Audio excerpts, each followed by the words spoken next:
12వ తేదీన యువత మరియు విద్యార్థి నాయకులతో కలిసి జిల్లా కేంద్రాల్లో తలపెట్టిన యువత పౌరు కార్యక్రమానికి సంబంధించిన పోస్టర్ను ఆవిష్కరించారు మాజీ మంత్రి జిల్లా పార్టీ అధ్యక్షుడు గుడివాడ అమర్నాథ్.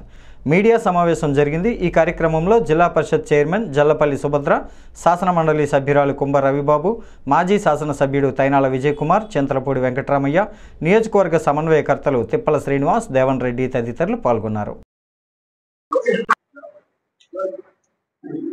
వైఎస్ఆర్ కాంగ్రెస్ పార్టీ అధ్యక్షులు శ్రీ వైఎస్ జగన్మోహన్ రెడ్డి గారి పిలుపు మేరకు రాష్ట్రంలో కూటమి ప్రభుత్వం అధికారంలోకి వచ్చి 9 మాసాలు పూర్తి చేసుకున్నటువంటి సందర్భంలో అనేక అంశాల మీద ప్రభుత్వం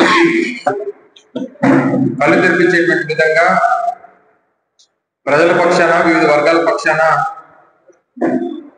వైఎస్ఆర్ కాంగ్రెస్ పార్టీ ఒక బలమైనటువంటి ప్రతిపక్షంగా ఒత్తిడి తీసుకొచ్చి వారు ఎన్నికల ముందు ఇచ్చినటువంటి హామీలు నిలబెట్టుకునేటువంటి దిశగా వారి మీద ఒత్తిడి తీసుకురావాలన్నటువంటి ఉద్దేశంతో కొన్ని కార్యక్రమాలని రూపొందించినటువంటి విషయం మీ అందరికీ తెలుసు.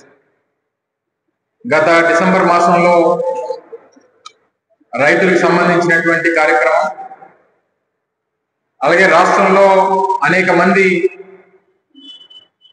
ప్రజలకి భారం పడేటువంటి విధంగా దాదాపు 15,000 కోట్ల రూపాయలు విద్యుత్ ఛార్జీల పెంపు ద్వారా ఎన్నికల ముందు నాణ్యమైనటువంటి విద్య, వైద్యం, విద్యుత్ ఇవన్నీ అందిస్తామని చెప్పినటువంటి ఈ ప్రభుత్వం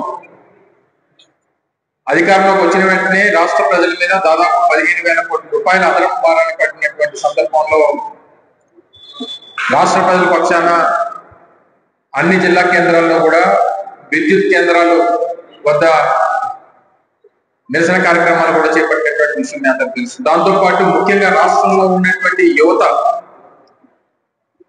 విద్యార్థులకు సంబంధించినటువంటి అనేక అంశాల మీద గతంలో పిలుపునిచ్చినటువంటి కార్యక్రమం యువత పౌరు ఏదైతే ఉందో ఆ కార్యక్రమం కొన్ని కారణాల వల్ల గడిచినటువంటి అసెంబ్లీ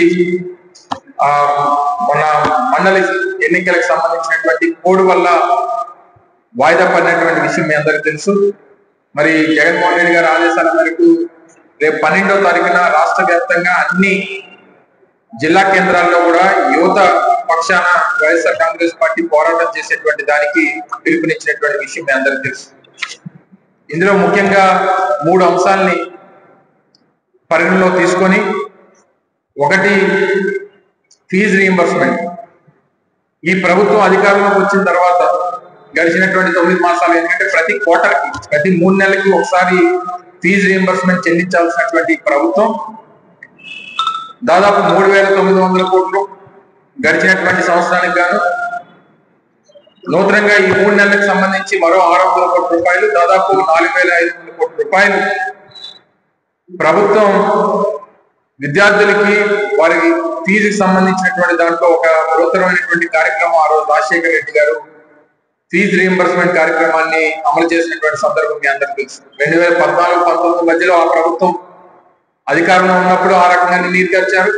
గడిచినటువంటి సంవత్సర కాలంగా కూడా విద్యార్థులు చాలా ఇబ్బందులు పడేటువంటి పరిస్థితులు మనం చూస్తా ఉన్నాం. పెద్ద ఎత్తున ఒత్తిడి తీసుకొస్తే ఒక 400-500 కోట్ల రూపాయలు మొన్న గడిచినటువంటి నెలలో వారు విడుదల చేయడం జరిగింది.